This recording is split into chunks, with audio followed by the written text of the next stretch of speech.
Sinusubaybayan natin ngayon ang isang malaking kaganapan sa high-profile na kaso laban sa isang dating bituin ng football at unang round na draft pick. Isang umano'y mamamatay tao na, ayon sa investigador, ay gumamit ng artificial intelligence para itago ang umano'y krimen. And she's saying that I'm calling on you, what is going on? What the hell happened? Bagong balita, formal na sinampahan ng sakdal ng grand jury si Darren Lee sa pagpatay sa kasintahan niya. Makikita sa body camera video kung paano siya umakto ng rumespandang mga pulis sa pinangyarihan. At ipapakita namin sa inyo ang body camera video na yon. Nananatiling posible ang death penalty sa kasong ito. Pero tinanggal na ng mga piskal ang isang mahalagang sakdal laban sa kanya. At dahil dito, may mga bagong tanong kung gaano nga ba kalakas ang kaso nila at kung saan patutungo ang kasong ito. Nakatutok kami sa kaso hatid ng Law and Crime.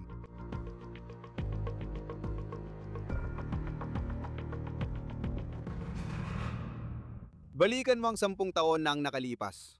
Ang 2015 Sugar Bowl, isa sa pinakadakilang laro sa kasaysayan ng Ohio State Football.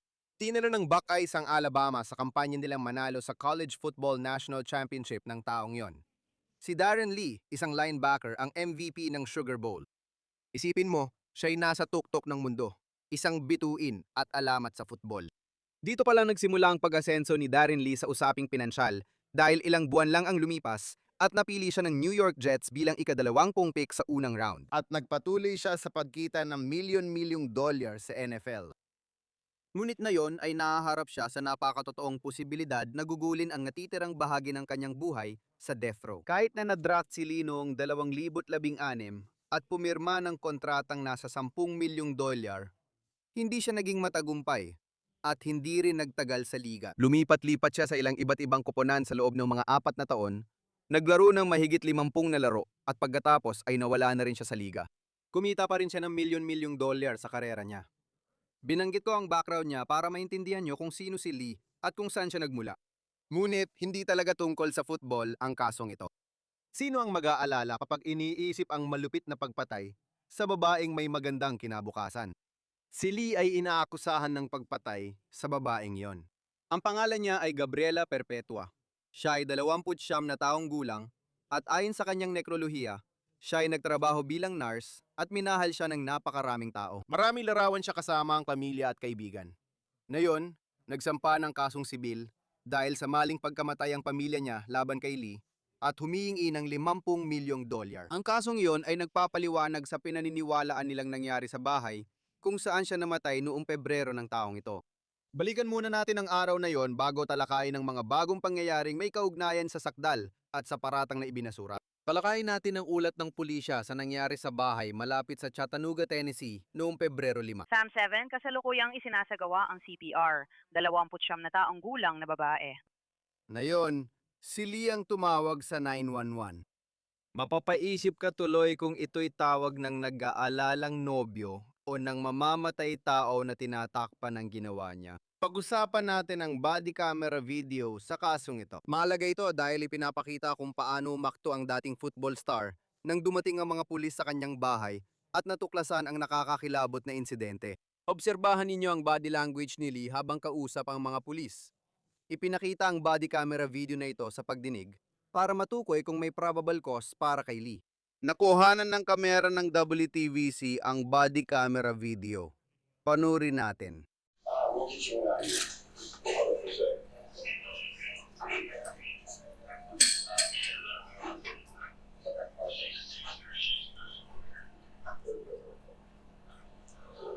Oh my God. Sinabi ni Lee sa pulis na wala siyang alam at natagpuan lang si Gabriela na walang malay sa sofa. Pero tingnan mo rin ang kanyang kilos.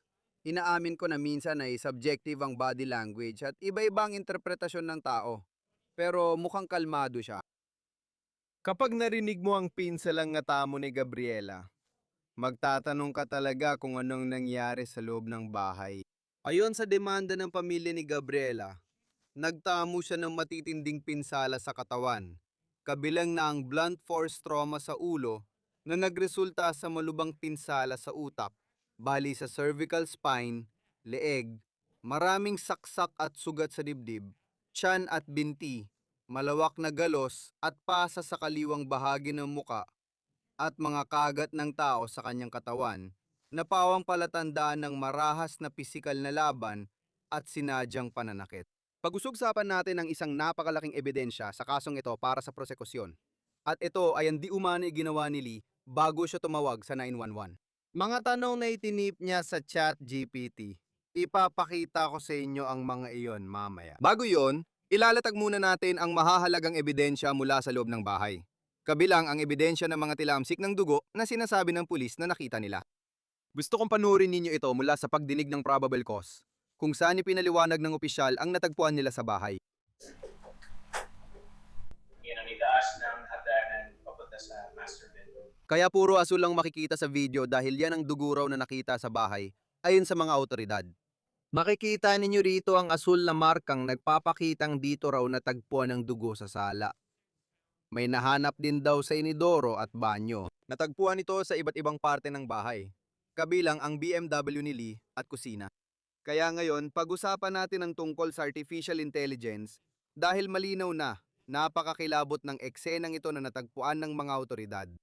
At nagdudulot ito ng ilang mga tanong dahil tila naguguluhan lang si Lee kung bakit hindi tumutugon ng kanyang kasintahan. Ayon sa mga piskal, nang suriin nila ang kanyang telepono at computer, nakita nila ang mga tanong na ipinadala umano ni Lee sa ChatGPT bilang de facto legal na tagapayo bago tumawag sa 911. Naniniwala ang estado na ito'y matibay na ebidensya, kaya babalik tayo sa pagdinig. At sa puntong ito, may isang opisyal na nagpapaliwanag ng ilan sa mga tanong na itinatanong ni Lee sa AI.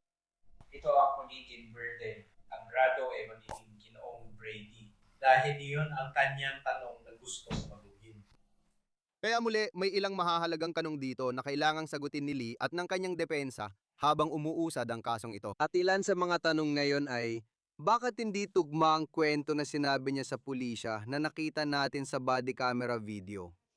Sa mga tanong na itinatanong niya kay ChatGPT bago dumating ang mga pulis, mas detalyado raw ang mga tanong niya sa chatbot kaysa sa sinabi niya sa pulis nang sabihing wala siyang alam kung bakit hindi tumutugon ang kasintahan. Na yon, para maging patas, isang bahagi lang ng body camera video ang nakita natin.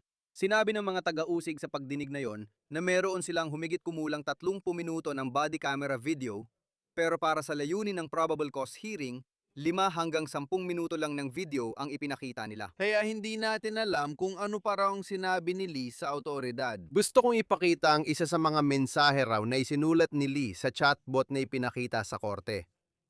Makikita mo ito sa screen. Umanay tinanong niya at quote, "Hindi ko alam ang gagawin ko ngayon. Nagwala na naman ang fiancé ko at ngayon ay masama ang lagay niya. Nagising ako na namamaga ang dalawa niyang mata. Wala akong ginawa. Siya ang gumawa niyan sa sarili niya. Sinaksak niya ang sarili niya, hiniwa ang mata niya, ewan ko. Pero hindi siya nagigising o tumutugon. Anong gagawin ko?" Walang sinabi si Lee ng ganoon ayon sa body camera video na napanood natin.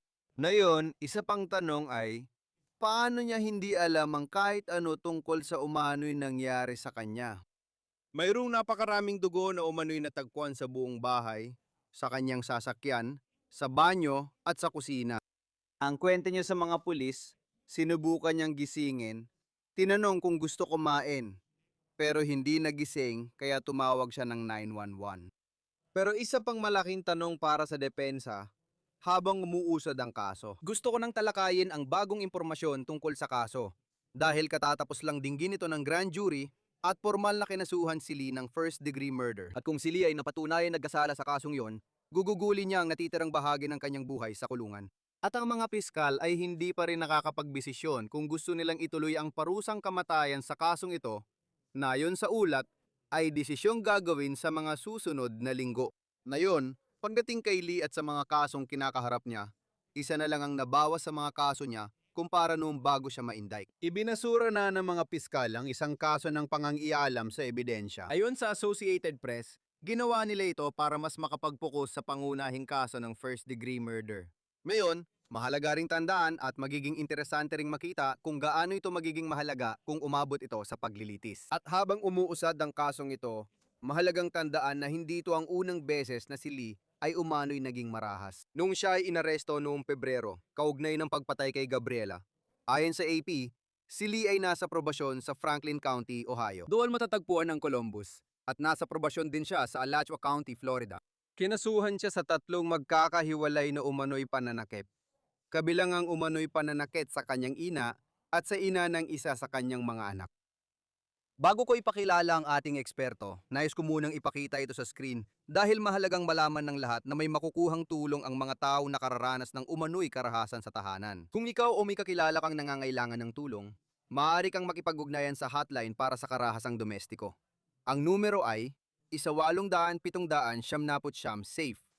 Yan ay 7233 at maaari ka ring mag-text ng START sa 88788. Ito ay bukas 24 na oras sa isang araw. Kasama natin ngayon si Criminal Defense Attorney Eric Fatus para talakayin ang kaso. Masaya kami nandito ka sa Law and Crime.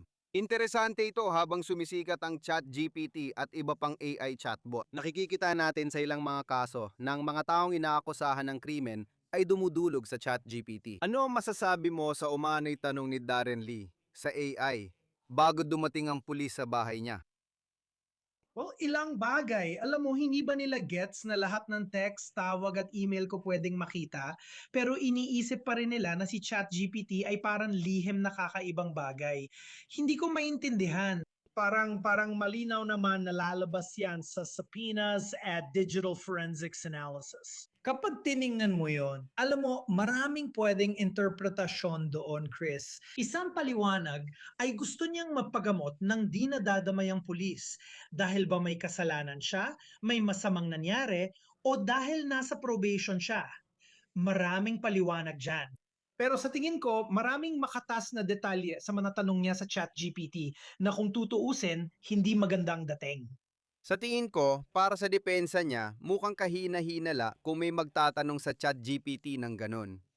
Hindi ko rin alam kung makakatulong ito sa depensa niya kung sasabihin niya. Parang sinabi rin niya, wala akong ginawa sa mensahe na alam mo yon, sinabi rin niya na parang ginagawa na naman niya yung kabaliwan niya. At hindi malinaw kung ano ang kasaysayan ni Gabriela tungkol sa kanyang kalusugan sa pag-iisip o kung anuman tungkol doon. Kung ikaw ay abogado ng depensa, parang napipilitan kang gawing depensa na may pinagdadaanan siya at siya ang gumawa nito sa sarili niya. Lalo na kung yun ang lumalabas sa sitwasyon. Tinanong niya ang chatbot sa mga mensaheng ito. Tiyak na gagamitin laban sa kanya ang mga pahayag na yon. At ibig bang sabihin nito na limitado na ang kanyang mga depensa? Hindi naman kinakailangan.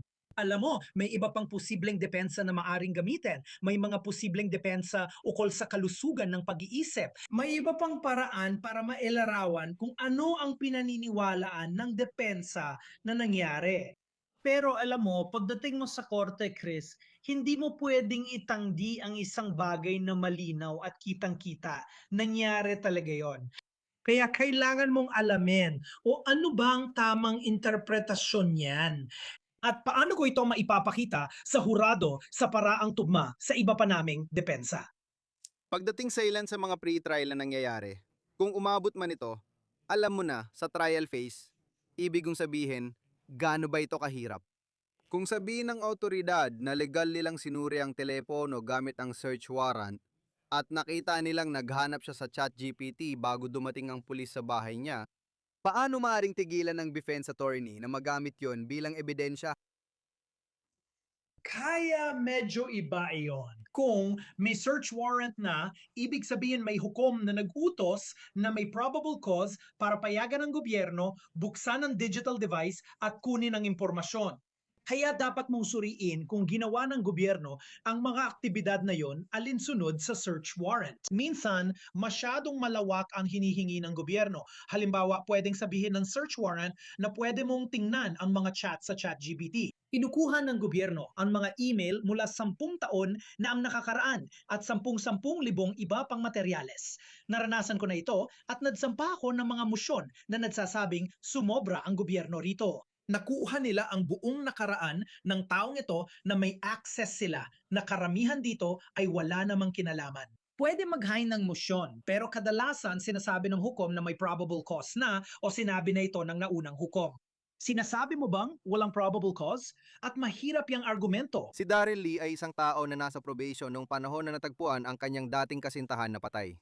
At syempre, siya ay naaresto at ngayon ay naharap sa kasong pagpatay. Gaano kalaki ang posibilidad na marinig ng hurado ito kung umabot sa paglilitis? Na hindi ito ang unang beses na naging marahas siya sa isang tao. Nabasa ko sa Associated Press na inakusahan siya ng pananakit sa ina ng anak niya at sa sarili niyang ina. At nakaprobation siya dahil dito. Gaano kalaking problema yon sa depensa? Maraming aspeto ang problema. Sa mga ChatGPT inquiries, may tanong na paano makakakuha ng medical na atensyon nang hindi dumarating ang pulis?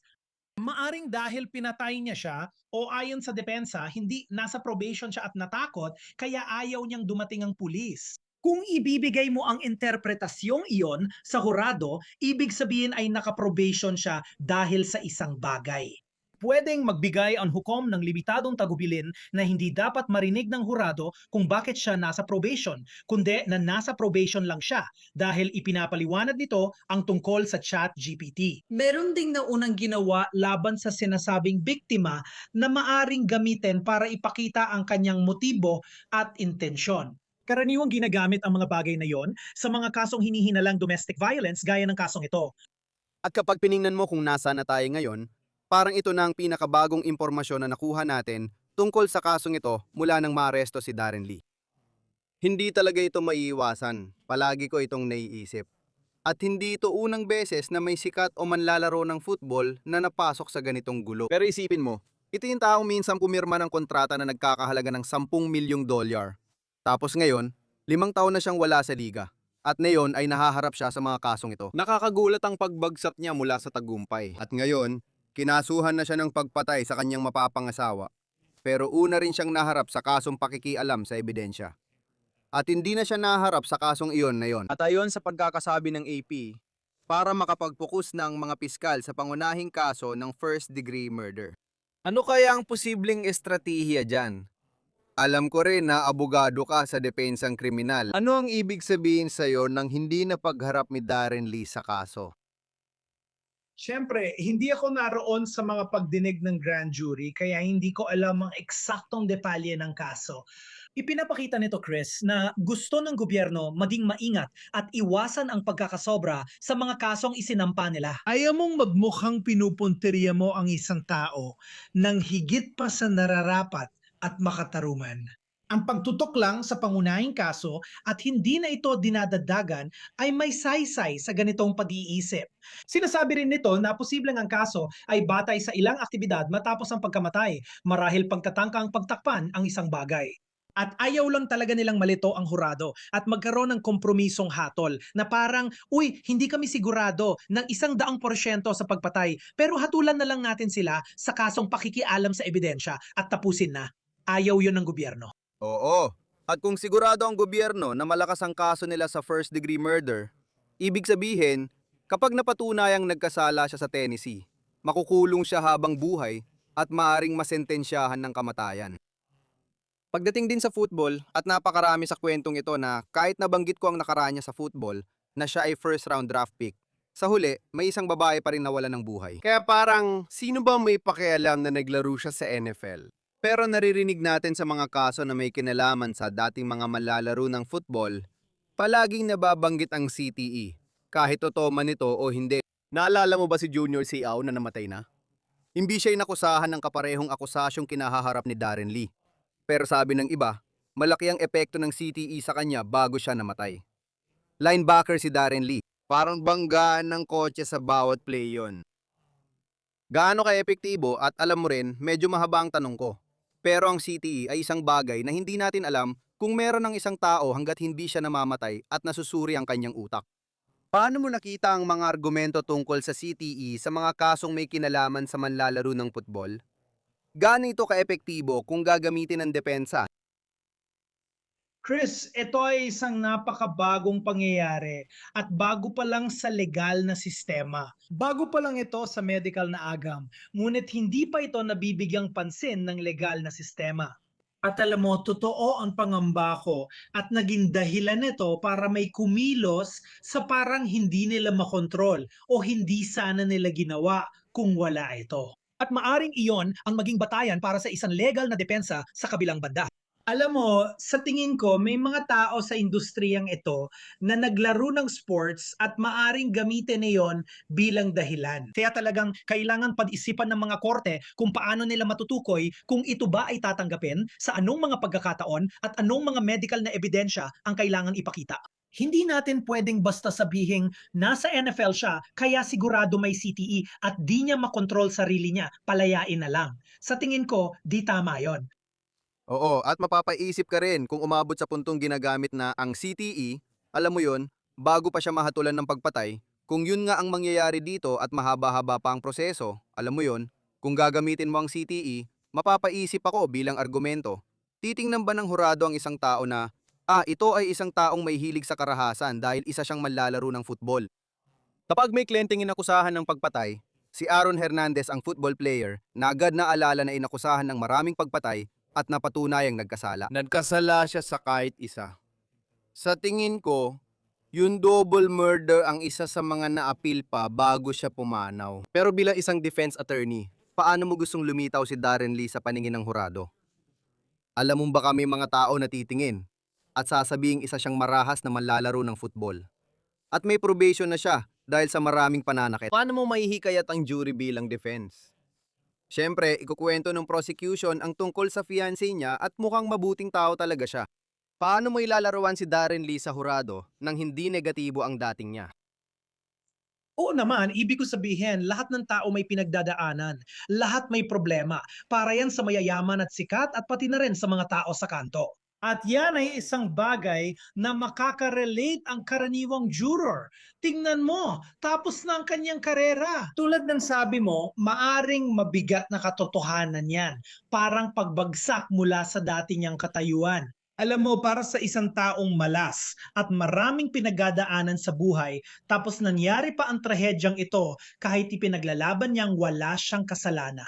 Alam mo, isa pa yan sa paglalarawan na hindi lang siya basta, alam mo, na pribilehiyado at matagumpay na profesional na manlalaro ng football na may nakaraan, na maaring hindi marinig ng hurado ang buong kwento tungkol doon sa nakaraan.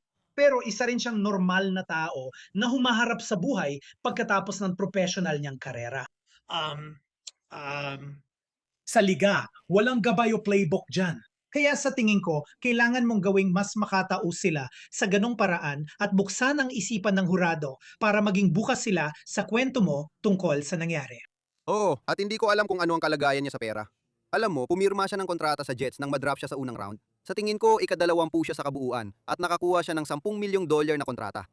Alam mo, hindi na siya naglaro mula pa noong 2020. At parang palipat-lipat siya sa liga, tapos nawala rin pagkatapos ng ilang panahon.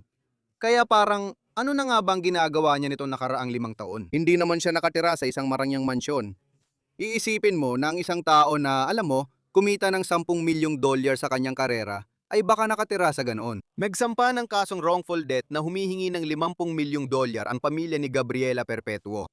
Malaki ang 50 milyon. Paano mo kinukuwenta ang halagang yan sa usaping sibil sa ganitong kaso? Siyempre, walang perang makakabuhay muli sa tao.